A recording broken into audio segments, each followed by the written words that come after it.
Hello, everybody, and welcome to AskLRR, the monthly show here on youtube.com/LoadingReadyRun, where you ask us questions. Because you get it, you're asking us who are LRR. It's a very clever.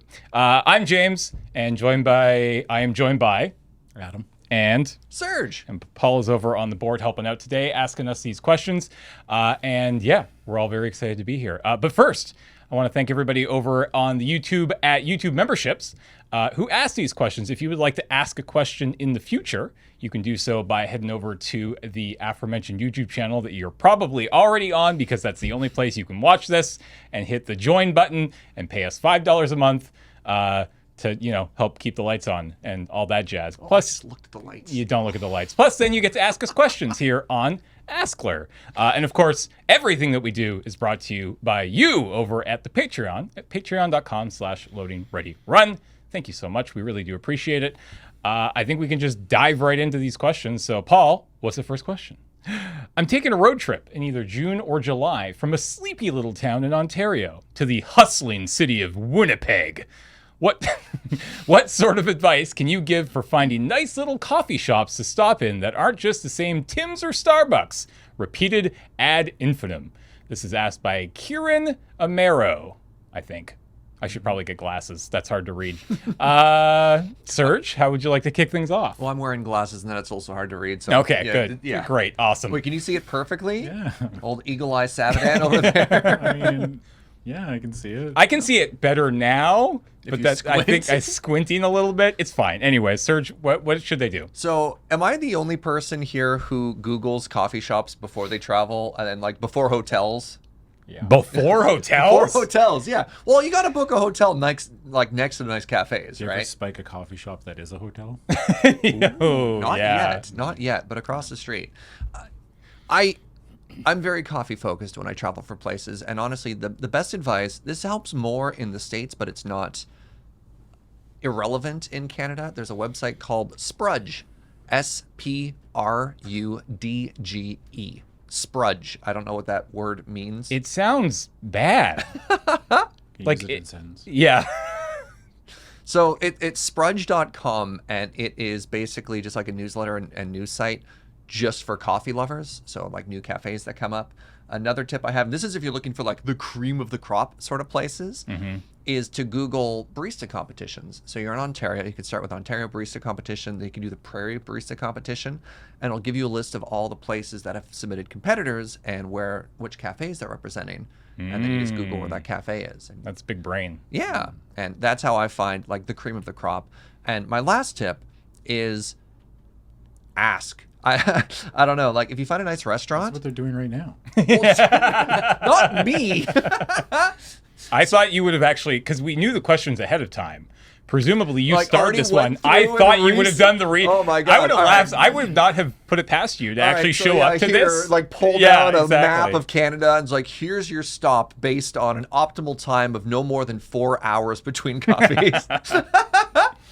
The service is a very small industry. People who work in restaurants know each other, and if you find a cute restaurant, chances are the people who know there know the cute cafes. So like find a place you like, and then it's sort of a snowball. That helps more if you're staying in a city rather than road tripping. But yeah, there you go. There's Serge's guide to traveling and looking for coffee. Adam, same question.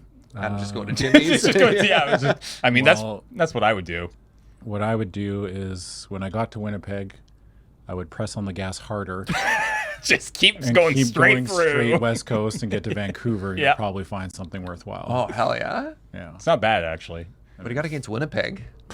It's Winnipeg. It's Winnipeg, man. It sucks. I mean, some number of people, I have to Google the population of Winnipeg here. Hold on. Decided it doesn't suck that bad. Okay, let's guess. All right, yeah. Okay, there's people that willingly live in Saskatchewan. How many people live in Winnipeg?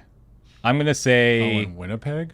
563,000. So you're thinking big. So for bigger reference, than Victoria. Greater Victoria. Greater Victoria is 300,000. That's closer to like 400. Is it now? Yeah. Still not that big. All right. Did you say 560? I said 560 something. $1, Bob. 562, 999. Damn it. All right, I've already looked it up. Uh-huh. So, official census in 2017, Okay. but I have another number too, but this is the official number, then the estimated number. Okay. 750,000 Oh, in wow. 2013. And it's estimated in 2023. Yeah. Do you think it got better or worse in the past 6 years? 200K down, baby. I would say up because it's cheap. It's up to 850,000 Yeah. because it's cheap. Because Man, it's you can't cheap. afford to live on the West Coast Yeah. or Ontario. Move to the prairies, baby. You get a mansion for about 100K. Yeah. But then you live in Winnipeg. Yeah. I mean, good enough for almost 1 million people. It's twice the population of Victoria. What do they know that we don't? But are they happy? Are we? I mean, with the weather, yes, I guess. I haven't seen the sun in 4 months, dude. It's so nice out great. today. It's so nice out today. It's like the first day of spring. We're recording Oh. this in April, what, 25th? Something, yeah. Anyways, next question, please. When getting these questions, they usually seem to be good. There usually seems to be a good split between deep, thought-provoking questions and silly, lighthearted questions. Which do you prefer to answer here or elsewhere? My answer is kind of both, right? Like, I feel like a good AskLRR is made up of both deep, thought-provoking questions and also lighthearted questions, right? Like, it's a nice even split, because if it's too much of one thing, especially the deep, provoking ones, it could probably be a bit of a downer episode. And if it's silly and lighthearted, that's probably better. But then you don't feel like you're getting any sort of, like, I don't know, real growth Content. or content or, I don't know. It's nice to have those moments every once in a while. So I like having sort of a nice mix of both. But that's just me. Serge? I'm conflicted. God, I have a lot to unpack on this particular one. I want to talk about more heavy stuff because I feel for the majority of shows and other content that we do, there's not really a space for that. And I think in particular, content creation is new, right? We live in this weird, constantly emerging, constantly changing space. And I don't think enough people really understand the realities of, like, the mental burden and the cost that we endure as people who've been doing this for, 15 years. And especially newer, younger people who want to get into this and being like, yeah, it's not even like get thick skin, haha, people are going to be dicks, but like actual, like, hey, I've been doing this for, when can you go full time? How do you deal with burnout? How do you navigate the tricky parts of parasocial relationships, of people overstepping boundaries? And I want to have more of those conversations, and I hope that there's a space for those conversations. I do agree, though, that people come to LRR because they want to have a good time, because they want to chill. They don't want to encounter a giant downer. But if this show is just the, like, haha, good times, it doesn't feel that different from what we're already making. But obviously people like what we're already making, so maybe give more of that. But yeah, I want more spaces to talk about, like, the heaviness of this. I mean, you're leaning towards the heaviness specifically of being a content creator, which is not necessarily what they're asking. Like, the deep, thought-provoking questions could be anything that's sort of deep and thought-provoking. It doesn't have to be geared towards our experiences of content creators. That's true, but it feels like that's often what the questions are. People Yeah, aren't like, fair. unpack your childhood trauma, right? They're Oh, like, boy. What's your number one child? I don't really have any. No, not really. My, I'm not- my Wait, aunt- I have to. My aunt boiled my pet turtle to death when she was pet watching. It was awful. And then, yeah, I came home. Wait, what? I had a pet turtle. Slow down. And Okay. she turned the heat up in the aquarium when she was cleaning it, and it was floating in there, and she left it. She didn't have the decency to pack it up. And Okay, I thought she just like threw it in Dude. a pot. no, she didn't kill it. No, Turtle she didn't- She didn't murder my She's like, I turtle. gotta make dinner. And I got nothing around. She looks and she sees the turtle. You're like, well, yeah. Serge will never miss it. We'll just buy a new turtle. Yeah, exactly. They all look the same. Why aren't you glad you got to unpack some of your childhood? Yeah. trauma? Yeah, are We you just feeling made better jokes now? about it? No, not, Yeah, not even a little bit. What was your turtle's name? and then never named them. Oh, okay. Oh well, The turtle's just turtle. No, I still love no it. name, no soul. That's how it works. What are you, Well, the Fae all of a sudden? What's your true if name? you don't name the animal, what is it? That's still your buddy. It's no better than a beast. You gotta name it.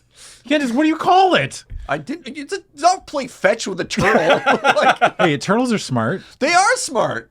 It's doing My its brother, thing. my Not- brother had a pet turtle. Not smart enough to get out of the aquarium. Yeah, no not rock for not it. smart enough to They're ask gonna for some go. help. You They're know, gonna call me.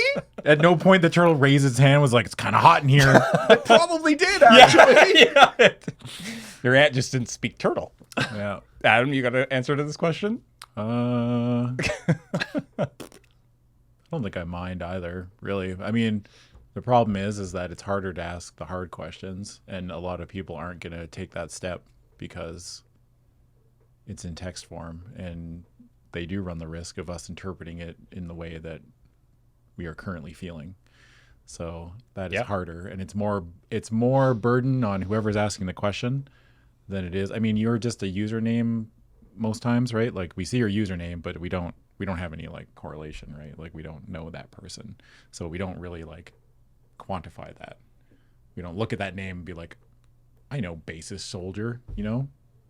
So, Yeah. but it's like, people aren't gonna generally, I feel like that question, even if you want more of it, like, you aren't gonna get a lot of it, because people just, and generally, like, our culture and our society is like, we need to respond, I'm fine, you know, rather than just like Yeah, the I'm and- fine yep. situation, where it's like, nobody really wants to know how you feel, right? Like, people ask all the time, like, hey, how's it going? And you don't want to be like miserable. Yeah, you know? you got a second? I got some stuff I need to Yeah, unpack. no, people want like, yeah, I'm okay, you know? The passing greeting. I mean, it is, at the end of the day, also, it's up to us. yeah, we do Right? have the opt-out. We have the opt out. Like, we chose to ask that question. Like, we chose to put that question on screen and have this conversation. And we can choose to have those thought provoking conversations about whatever the topic may be whenever we want. Yeah. And we can also shut them down. Yeah, and I it think should be the darkest, most. yeah. Well, and because like as a viewer, you are rewarded far more for bringing fun, entertaining,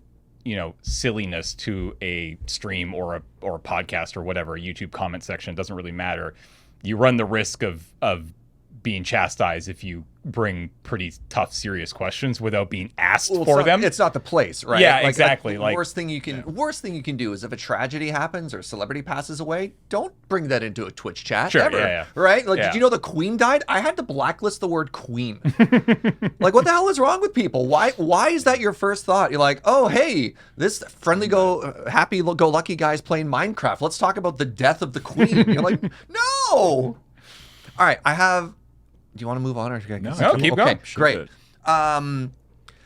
You're right that oftentimes short form content like this is not a great place to talk about this or to really dive into it. And so, to that end, actually, a former PPR guest and friend, Stephen Jorbs, somebody we had, wrote a book on basically some of the trauma that he has experienced from being a creator for the past 7 years full time. And he specifically chose a book because you can edit it. Because you can be like, great, I have revised these words and I have now put them into the form of something I'm happy sharing with. And you can't have a back and forth on stuff like that. In particular, in a conversation, a lopsided conversation like content creation, because you know you have 1,000 different forms of questions coming. You're like, okay, how do I interpret that and bundle it and put it all back? And a second thing that I've found very rewarding is I've actually had a couple of academics reach out and be like, hey, we want to talk to you about content creation because we don't know what it is yet. We don't know how it's changing stuff, how the landscape is changing, how it's forming young, impressionable people's impression of what it means to be a celebrity, what it means to make content. And if you are an academic, reach out. I will always make time for that. I've done stuff even for high school kids writing papers to the Oxford Business School interviewed me. I did like a 90-minute talk with them about monetization as a creator and the relationship with advertisers and sponsored deals and stuff like that. Like, I want to be a part of more of those conversations and just talk about this and try and prepare people and make them understand, because it's weird. Stay away. It's not worth it. Yeah, and then you hear stuff like, 70% of high school kids want to be influencers when they grow up, as opposed to, astronauts or doctors or something like that. Math doesn't work out. The 30% can't pay for it. If 70% of people are content creators, that only leaves 30% to pay those content creators to do their thing. When I was a kid, I told my dad I wanted to be a marine biologist, and he told me it was stupid. So really, this is much better. All right. Dead turtle, mean dad. Let's go. Next question. That's fair. In your opinion, what is the most difficult video game genre to learn and enjoy mechanically speaking? I think there's this is an there's interesting two parts question, here. actually, yeah. There's streaming and non-streaming. Let's just say non-streaming. Like, let's Okay. take streaming out of the equation. Let's just talk about video games straight. You're playing them at home. What's the most difficult genre? Genre is the key there, right? I got it. Any game in a genre that you already know and love that changes things, right? Like when you play a shooter that has peeking, like angle tilt picking, and you go into a game that doesn't have it. Like if you're playing Tarkov, then you go to Valorant, and all of a sudden you have to jiggle peek instead of wiggle peek. That's tough, right? You know, PUBG had wiggle peeking and vaulting, and then other games don't. And you get that muscle memory, and then all of a sudden, everything feels different and feels off. Like that mechanically is very challenging for me because I want to play consistently good, and they're making it weird on me. What do you mean heal is now way over here instead of right over here? So I can't remember if I was the one. I feel like I put the star next to this one because I think my immediate reaction to reading this question was MOBAs. Oh. Dota 2 is the hardest game you'll ever play. Yeah, and fundamentally, I don't think think like stuff like at their very sort of top level, I don't think mini games are all that difficult at their very top level. It's just how much depth they have, and I find personally that MOBAs, especially the two big ones, which of course are just Dota and League, have so much history and so many heroes and just so many different little things that you kind of feel like you need to know in order to like successfully play the game. That's probably my answer. The second thing I thought of was fighting games. Because I think fighting games are hard. So it's interesting. I guess if you're trying to learn and enjoy, I guess you're right. Fighting games are probably a bit easier than MOBAs, but I think for me, MOBAs are number one. Fighting games are hard. It's hard to master. Yeah, but I mean, you can say but that's about it. yeah. That's the same for every game, which is chess. fighting right? games are super easy to learn. Yeah. I guess that's an interesting question because where do you qualify difficulty? Is it difficulty to pick up the base mechanics? Because chess is a great example. You're like, here's what all the pieces do. You're like, you get it. And then you're like, oh no. Yeah. So are we talking specifically of mastery, or are we talking of getting? Well, the question says learn and enjoy. Mechanically speaking. And like that's what kind of kept me from enjoying League when I was trying to play it a few months ago, was that I just felt so unbelievably overwhelmed with the amount of information. Yeah, what does this magic that I need to know, that I kind of just bounced off it. Which is You don't why need to know anything. You just need to be prepared to lose a lot. Yeah, but that's not enjoyable. Yeah, but I mean, like that's the problem, right? I mean, people need to realize that to enjoy and learn and enjoy a thing, you're gonna lose. That's it. That's all you're gonna do for the beginning, unless you're like some kind of prodigy. But 99% of the time, you're gonna sit there, you're gonna get your teeth kicked in, and it's just a matter of like, do you enjoy that? And it's like, do you enjoy the prospect of getting better at this, rather than That's just fair. like, because you're gonna look at people and you're gonna play people that are way better than you are, Yep. or been playing for way longer, and it's like, I will never be good at this. And it's like, yeah, that's a normal like human reaction, but you just have to be able to lose. You have to. There's an there's an interesting thing from what both of you are talking about is all of the examples so far have been PvP games, right? Yes. And the difficulty there is not even mechanically learning how to execute your own strategy. It's overcoming what your opponent is doing. But what about single player games, right? Like obviously a great example here, Adam, is you becoming the Boshi. Like that is a very difficult and very challenging game. And the difference and the difficulty there had nothing to do with somebody having more knowledge of the game than you. It was just like, how do you overcome that, right? Like, how do you die about 3,000 times? You're built like Adam, who just because your brain functions when it comes to video games differently than my brain functions when it comes to video games. Yeah. Like you can take those losses. Mama didn't raise no quitter. Yeah, and turn them into learning. Whereas I can take those losses and turn them into sitting on the couch and watching TV. do something else? Yeah. Like the big genre, the big like complex genre of game that I dive into are like factory and automation games. And those are interesting because it has no mechanical, I would say there's no like mechanical skill gap that's there. It's just like, how much do you want to plan? How much time are you willing to put into coming up with, like, literally drawing blueprints of something and trying to solve it before you start? And the fail state in that genre, which is fascinating, is yourself. Because you'll create, so an example would be like you create a power system, and your power system creates a factory, and your factory creates an output, and the output is the fuel that powers your factory. And then you can end up with cascading problems where you don't have enough fuel, and so the power plant shuts down, which shuts down the factory, which shuts down the fuel source, so you can't even kick it back up again. And you can be 30 hours in and be back to stage 1. And you're like, oh, the game didn't do that. My opponent didn't do that. I did that. Yeah. Yeah, I guess that, because like you need to take out any like modifications to playing the game that makes it harder. You know what I mean? Like, what are the base levels the hardest to learn? Because like you could add a bunch of stuff to it, like, oh, no, using this resource or whatever, right? Like that a lot of people take as like baseline as being like good at the game, right?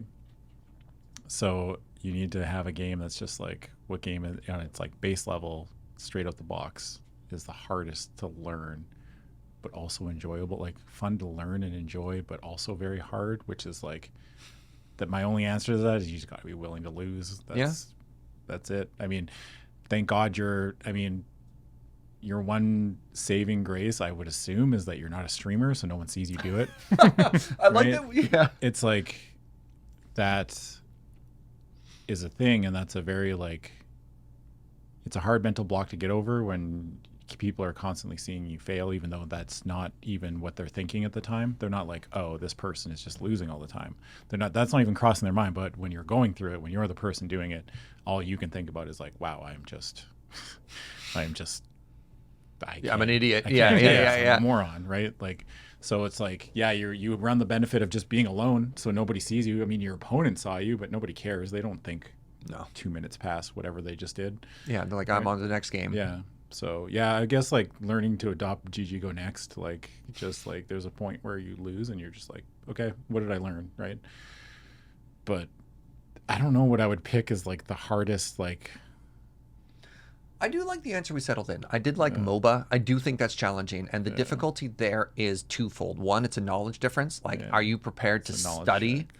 And then there's also the mechanical execution, which is they kind of mutually reinforce them. And then there's also the skill diff, right? Which is, hey, can somebody take advantage of their knowledge and their mechanics over you and put you in a position where you don't even get to execute what you do know? Yeah, I think from a sheer just like amount of knowledge that you have to have, it has to be MOBAs, because there's like timers and monster spawns and skill cooldowns and knowing like micro all the knowledge different versus meta knowledge. Yeah, oh all my the God. like, and then like there's like, yeah, with like especially with League and Dota, there's like, yeah, the meta, which is like if you're macro or your micro is like your control and your skill level, like controlling your character, and then macro is like your greater game sense and how the flow of the game is going, and like what part of the map is the most vulnerable and what part of the map can I impact the most at any given time. And it's like that's always different because it depends on a multitude of variances, like what champions are in the game. Do they scale well? Are they a slow scaler? Are they a quick scaler? They're really good early game. Do they have good ganks? Do they have a lot of CC? Is your character weak to CC? Does their team have a lot of CC? How's your team in relation to their team? That even goes before you even start the game, when you're drafting your champions and you're looking at the other team and you pick a hero that's just like just bad against whatever they have drafted so far. Or if you just happen to be picking blind into a team with no picks yet. So you got to pick a champion that's not only like good overall, but also like that you're good at, and like, you know, like, yeah. But guess eventually it boils down to just pick the hero that you're good at, and then you will learn the bad matchups and overcome those naturally, as opposed to like having 10 different champions that you're good at. You'd rather have 2 that you're a master at, right? Because you don't like counter picks. I don't think counter picks exist ever. You're playing the person, you're not playing the matchup. So if you play the person, you will succeed far more than if you're playing the matchup. Yeah. If you look at it, like, let's say somebody, I don't know, like if we're playing League and someone picks Darius top lane, because that's what I played, and I'm like, oh, I just picked Garen into Darius, and that's generally considered a pretty bad matchup for Garen, but like it doesn't matter because the other person is just as much of a fucking gorilla as I am. You know what I mean? Like people think that they're just going to play perfectly all the time, but that's still just another human being with like thoughts and dreams and insecurities. None of us are playing at top level. Yes. Right. So. You need to remember that the other person playing across from you is most likely also a moron. Well, if matchmaking is doing its job, every game should be 50-50, right? Yes. Yeah. All right. It's settled. MOBAs. Next. You can send a 3-word message to yourself in 2009. What is it? From Eric. 2009. Can I do 4 words? Uh-huh. Pick up your dog. Pick up your dog. What? Okay. It's a Simpsons reference. It's a Simpsons reference, yeah. Got any messages for Jimi Hendrix? Pick up your dog. So, like, all right, if you had the opportunity to do some time travel shenanigans, even at, relatively small time frames, are you going to get rich? Like, are you going to do the thing where you take advantage of it and just get, like, really, really rich? Sports betting? Yeah, dollar stocks trading. Like, there's a bunch of art movies about. Yeah, I already went back in time and I bet on the Leafs to win the cup this year, so I'm gonna make a kill. Hell yeah, let's go. Is that the cop out answer? I don't know. I mean, it's not it's like no, because you change anything and everything just goes to hell. The thing is that like because that money where it was once before is now gone, so that irrevocably changes everything else that is affected by that. Like just everything goes to chaos the second you change anything. Butterfly effect. Yeah, okay. I don't. I think there are ways to do it. I mean, obviously nobody knows for sure, but like it feels like I should be able to go back in time and make like 10 grand. No. Just set myself up to buy a house in 2009 kind of thing. Buy a house. That's the 3 words right there. Yeah. Jesus. Yeah, just buy a house. Invest in Bitcoin. I mean, like that's that's the easy one, right? Like 2009, sure. Yeah. The problem is that you can't tell them when to sell. And that's the problem, right? Invest in What do I do now? I just sit on it? I don't know. What would future me do? Yeah. I don't know. Oh, I'm an idiot. So that means exactly. Future me is an idiot. Yeah, just buy in 2009, in 2010 you sell, and in 2020 you're like, I'm an idiot. In 2023 you're like, I'm glad I got out actually. Yeah. 3 words in 2009. Like I wanted there to be a fun answer to this, like, haha.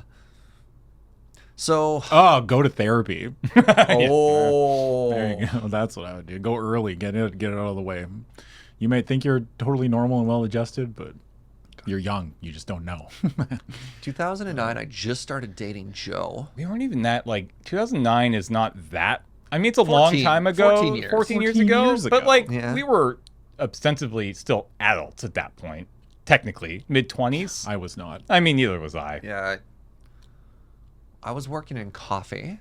I get out of coffee. Because, that was the sort of industry I got. Working in customer service, you don't often leave amicably. You kind of get burnt out. You're like, oh, I'm working for pennies. You know what I would send you, James? I'd stay at McDonald's. I probably, 2009, I mean, that's around the time I quit. Probably send myself, oh, no, it wasn't around the time I quit. That was 2006. Oh, dinger. I was going to be like, too late. I was going to be like, metabolisms don't last or something like that. But by that point, it already had happened. I don't know about you, but my metabolism's great. Yeah, shut up. Yeah. I don't know. I really think I'm some kind of miracle baby. I've been thinking about this. I recover fast. I eat as much as I want. Yeah. And kind of whatever I want. Well, working out helps a bunch. But I mean, like, my recovery rate is very high. Sick. Like, I don't ever really, I mean, I get a little sore, but it's never like, most people I hear talk about, like, yeah, I was in my 30s, I'm debilitated anytime. I'm like, no, I'm back at it next day. Like, lose it, right? I'm some kind of super baby. I'm pretty sure they experimented on me. Super baby. Yeah. So I'm glad none of us are just like, oh yeah, there's like this one giant regret I had in 2011, and no, I got nothing. I don't think I'd be sitting here if I had a giant regret. I can't even remember what happened 3 years ago. Yeah, I was gonna say. Well, I don't even really. Three is a weird time frame. 2009 was such a weird time because like I was installing for my dad full time. Yeah. We were at this would have been when we were living at Blackwood. God bless that house. Yeah, like we would have just been like 25 and more or less carefree. Like we were just working during the day and like having people over and partying on the weekends. Like Pretty good. Literally life at what that was, time. Yeah. I mean, yeah, it's kind of like the sort of perfect mid-20-year-old life, really. Are there weird like organizational changes we would have made? Because I kind of fell backwards into LRR at a point that was almost kind of awkward, because like I had been doing enough work for long enough, but I didn't know, like, am I a member? Am I not a member? I didn't really have a conversation. Felt kind of weird about it for the longest time. I went my first PAX I went to, I had been, oh God, was that 2013? Oh, time frame stuff like this. There was the LRR panel, and I was waiting in line outside to get in because I'd been in like 3 feed dumps and a Friday night, but I didn't know anything like that. And everybody in the lineup has been like, Serge, why are you in line here instead of in there? It's like, because that's not, those are my friends, so I'm going to go see in a panel, not like, that's not what I do. And there's that boundary was really weird. So maybe being like, haha, yes, in 10 years as of this point, I would like this to be my full-time job and all that I do. So can we facilitate that in some way? Because it was never my plan to do this as my living, you know? Just had a very visceral memory of, since you said first PAX, and I remember the first time I ever went out to anything LRR related. I will remember this until the day you put me in the grave. We were at the table, like our merch table, and this kid comes up. He's probably like 12, 11, something like that. He's got like all his LRR gear. And he walks up and he's like, "Hey, can you guys sign this?" And then, yeah, we go down, gets to me, and he's like, "Not him, though. I don't know who he is."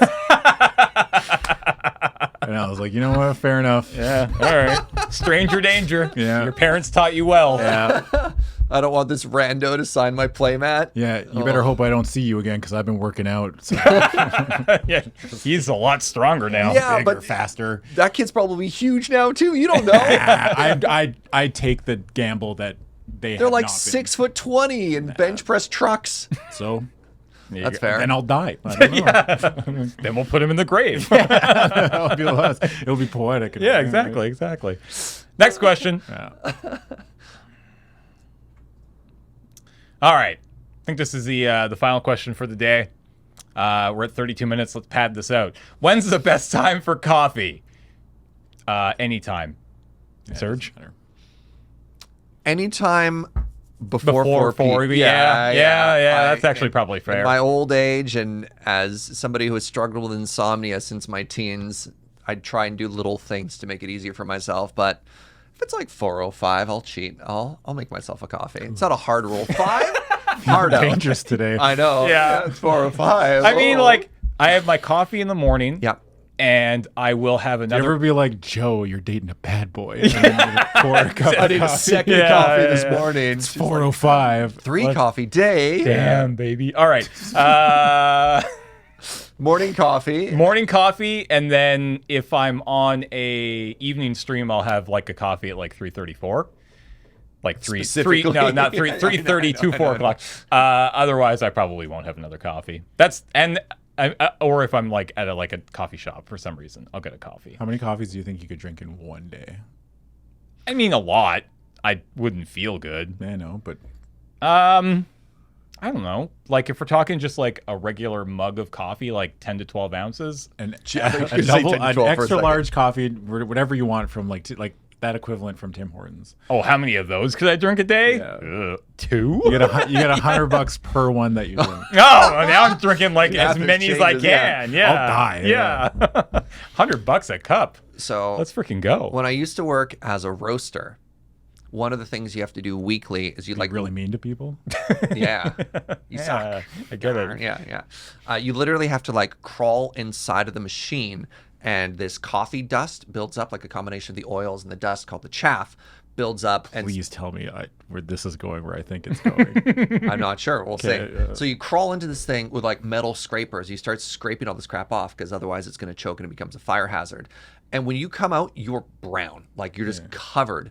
And if we're talking about drinking coffee, what about a full body contact high from just caffeine and coffee concentrate on every part of exposed skin? I'd blow my nose brown. And like, oh. So I don't know how much coffee I was drinking those days. You were drinking it. You were immediately drinking it. I was living I was it. literally you know? born in it. I was hoping that you're gonna be like, yeah, we used to scrape it off and sell it. Yeah. Yeah. Like, you're like a drug dealer. No. That would've Like been really great. high, Yeah. like concentrate coffee. So we would go into the bathroom. We would just do key bumps of this thing. coffee residue that we used to scrape off the roaster, right? It's like sawdust, dude. You do not know. Ugh. Yeah, it doesn't smell burnt, obviously, but it's sawdust, and I mean, you've walked by a roastery like downtown Victoria. They're all over the place. You smell. Yeah, it's like this sort of Was like. it the worst job? No, I really liked being a roaster. No, No, I mean, that's specifically like doing 'cause that. You know, at every job, there's one job that nobody ever wants to do. When I worked at A&W, nobody wanted to clean the bathrooms. The bathrooms was the worst. Yep. Right? I When worked you at- yeah, A&W, at McDo- and at bathrooms McDonald's was always like, yeah. nope. People would be willing to take out and dump into grease traps before they clean Yeah, the bathroom. I would do grease traps 100 times before I had to clean a bathroom once. Yep. I hated shredding paper. We would invoice, like, we'd have hundreds, if not thousands of invoices, and we'd keep them for 45 days. Yeah. And then we didn't pay for a shredder. we had like this I was dinky like, little crappy Serge, one. I We'd used have- to work at a company that handled mass shredding. Yeah, but you we were didn't have handling- that yeah. shredding. Yeah, I was like 3 or 4 pages at a time through like one of the little dinky personal ones. We That would do sucked. small offices. We just show up. We'd put like a cabinet, and then they just put all their paper in there. And then once a week, we come in, pick it up, change out the bag, and that's it. Should have Should've hired hired them. Adam. Yeah. It's easy. Yeah, well, it's easy if you're set up for it. I hated Your that part. Your boss was a cheapskate. Don't get me started on that. Okay. We got one more question. All right. Ooh, MHut333 asks, what song or album is currently bringing you joy? What You're the song one with the or vinyls. album? You have the best. You have the Well, most I mean, important opinion out of all of us. I definitely don't. Like, I'm trying to think of You're like. the only one who actually enjoys music because you have vinyl. Yeah, exactly. The only way to plural of enjoy it. vinyls is vinyl. Yeah. My bad. Oh. Yeah. Oh. Let's just get that out of the way. What's the singular first. then? Vinyl. What's the plural of Vinyl? I don't want to talk to you? Yeah, what's the plural of shut up? Yeah. Shut up. Shut ups. Okay. Not shuts up? Shuts up. I literally listened to a new song just before I came here. Thundercat and Tame Impala. Yep. I can't remember what it's called. Nope. It's great. Awesome song. I really like the new Foo Fighters track. I thought it was really good. Albums. I'm trying to think of like an album that's come out very recently that I've been like super into, but I can't actually think of one. No, only albums from 2000 to 2005 were good. Yeah. Well, that's just inaccurate, but Yeah, I know. they were bangers. I did love there were them. a lot of bangers. Yeah, I'm trying to think. I haven't really listened to a full new album in, it feels like, at least a few months. I don't know. I had to check a couple of songs really quickly. What you got? So Tyler, the Creator, actually released a couple of yep. singles Dogwood? that didn't make it. Yeah, Dogwood and Sorry Not Sorry Dogwood's very are good. both very, very good. I like both of those tracks. And somebody I've been a big fan of who's recently, it's not an album or a song, but they're sort of this weird improv DJ, Mark Rebier, did a couple of like 2-hour sets in downtown New York City where he just sets up in a park and just starts playing his weird mixture of Reggie Watts-esque improv, and it feels like, and comedy, honestly. He also did a set at Coachella, and all 3 of those are very worth listening to, but also very bizarre. Yes. Yeah. Just so weird. Mark is a weird dude. Yeah. He is not, he might honestly be most famous for still as the guy who got paid a lot of money to wait in a line to buy, I think, the original iPhone for somebody a million years ago. Wait, what? Yeah, Really? that's one of like where he first kind of found this little sliver of fame. And I don't know how long he's been a musician. I don't know if he was a musician back then, but yeah, he's great. I love Very talented. Mark is super cool. I really like that guy. Super positive guy. Yes. Like unbelievably positive. Did he basically blow up because of YouTube? Like, is he a YouTuber turned musician? Obviously, like Yes. his Yeah. videos are from his set, so he's performing live stuff. But it feels like that's where the majority of the growth came from. Yeah, YouTube was huge for sure. You got any new music you're listening to? No. New bangers? I'm real late to the party, but I realized I was thinking about this a couple days ago. I never listened to Andrew WK before. Oh yeah. Whatever his first album, I don't know. Every time James tries to bad. tell me I'm not partying like a rock star, you just go to Andrew WK. Everything can be a party. It's true. Oh, yeah, that's true. Andrew WK's got some. I mean, that's a good He gym had some new track, song too. called Babylon, I think. Mm-hmm. That's what originally, like, it came up on like a Discover Weekly playlist on Spotify. It's like some new song called Babylon. And I was like, who is this? And I was like, Andrew WK. Aren't you the guy that everyone with the fedora loved? Back in, like, which is true. Yeah. You know, like everyone I knew when Andrew WK was like super I don't know how popular he is now, but everybody I ever talked to about Andrew WK, they had a fedora and they loved Andrew WK. And I never listened to him. And Interesting. like, He's definitely not as popular these days as he used to be. Married to Zooey Deschanel, though. Fun fact. Now you know. yeah. What are you playing at the gym?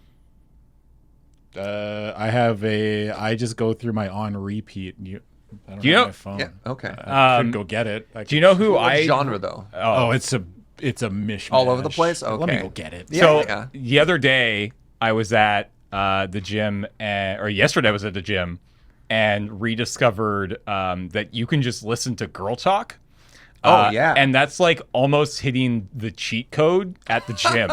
Like I literally turned on, I can't remember which album it was, the one with the house on up, fire.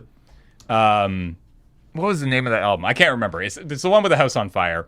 I turned that on, and 30 minutes on the treadmill just went like that. Yeah. I was What like, is oh it? my God, girl Girl talk. Talk. Oh yeah, that's Just mashup, like just really solid mashups. As Ooh. Adam's looking it up, like a quick story. For the longest time, I don't listen to music when I work out. I put on league games. Don't judge me. Yep. Like pro league games. And then Adam, a combination of Adam and Joe just started roasting me and being like, "What's wrong with you? People who don't listen to music when they work out." Like, and Joe's like, "Yeah, it's because they're thought they're you working meant- out for revenge." Right? Like, Oh yeah. Well, I mean, this brings in another story that I had recently. I was at the gym, and I was doing legs, and I forgot my headphones. And no, my phone had 5% battery. walking okay, into the sure, gym. yeah. And I was like, dinger. So then I started doing squats, and my battery died. So I had to keep doing squats, and I had no music on. And I was doing them, and then I finished the set in this total, like, what you picture when I say gym bro. Sure. Walks up to me, he's like, dude. He like tapped me on the shoulder, and I was like, I looked over, and he's like, dude, are you okay? And I was like, yeah, I'm all right, I think. I mean, On the grand scheme of want- things, I mean, yeah, we yeah, can get into yeah, it. not really. That's why I'm here. But, and he's like, well, you don't have any music in. And I was like, oh, my battery died, and I don't have anything, so I got to suffer. And he's like, bro. And he just wait. And he goes away, and he comes back, and he had a charger, and he Whoa! gives me a charger for my phone. yeah. And then I got to, so that was Very nice of him. That was very nice. So I will probably take a bullet for that person. Yeah. All right, If so the what do you? gym ever gets shot up, All right, so what that do you? person isn't dying. Number one on my repeat list is The Ground Below. It's a Run the Jewels song. Oh yeah. Featuring Royal Blood. That's a good one. It's very That's good. a new one too. Yeah. Yeah. And then number two is the Daniel Bryan theme song from AEW. Number three is a Mob Psycho 100 cover by Rashad E.B. Number Like an four, anime theme song? Yeah. This is all over the place. Yeah. Number four, this is very embarrassing, but I like the song. Did you know Limp Bizkit released an album? Yeah, last year. Yeah. Yeah. There's a song called Dad Vibes. Yeah, Okay. that's a good song. Okay. I haven't heard Yeah, this. I haven't yeah, heard this. it's I a need banger. To, Yeah, I need to it look is. this up after. All Yeah. right. Number four is Baby Drummer by Bad Nerves. And number five is the Samoa Joe theme song from AEW. Mhm. Number six is Eat Me by Demi Lovato. Yeah. Number six is Pretty Handsome Awkward by The Used. Number seven is Elephant March by Belvedere, and then Rat King by the Flatliners, and then a song called The Shell of What Was is number 10, which is a song from Destiny 2. That's And a, then just that is repeat that? just. Well, it looks like the list No, keeps they- going, Oh, but okay. he could keep doing this for a But while. just as But an yeah, example. that's the Yeah, top okay. 10. I'm trying to see if there's any weirdo. I picks. mean, that's a weird mix of music that you've got going on there, which I appreciate. No, it's mostly just. Yeah. Interesting. Yeah. But so you work out at home though, right? Yes. So you've got the TV, right? That's what I'm saying. I put on League. Yeah, Yeah, I mean, and that's- like when that's you a- said you don't listen to anything or like music, I thought you meant you didn't listen to. Oh, just in anything. complete Oh, just silence. silence. Complete silence is like I make egg salad sandwiches in my spare time. I'm you are going to die if you hang out with me on the weekend unsupervised. Oh. Like that is Yeah, just really got to focus on those curls just in silence. Just Yeah, that's They'll- weird. I hate that. they'll all pay. Yeah. All right. Well, Cool, man. I think we'll call that the end of the show for this month. Thank you everybody for tuning in. We really do appreciate it. Once again, thanks to the members over on the YouTube channel for asking all these questions. If you want to ask a question yourself, you need to sign up as a member over on the YouTube channel, which costs you $5 a month. But hey, you get to ask us some fun questions, and maybe we'll answer them here on the show. And of course, everything that we do is brought to you by you over at patreon.com/loadingreadyrun. Thank you all so much for your support. I've been James, joined by Adam and Serge. Paul's over on the board. Heather gets these online. We really do appreciate it. We'll see you next month. Goodbye. Bye.